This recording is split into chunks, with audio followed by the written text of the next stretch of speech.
Hi everyone, welcome to my channel. Today I will unbox the Steam Deck gaming console. Let's begin.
Does the sun ever shine in this land?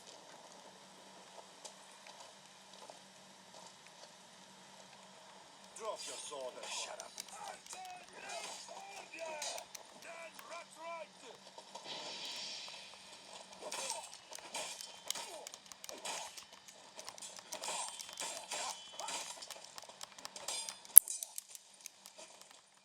I will show you how to switch between gaming mode and desktop mode on Steam Deck. Press and hold the power button just like this. And you will see switch to desktop. Click this menu and it's switching to desktop now.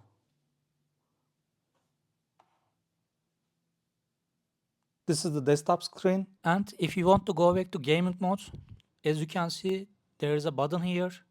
Return to gaming mode. Just click it.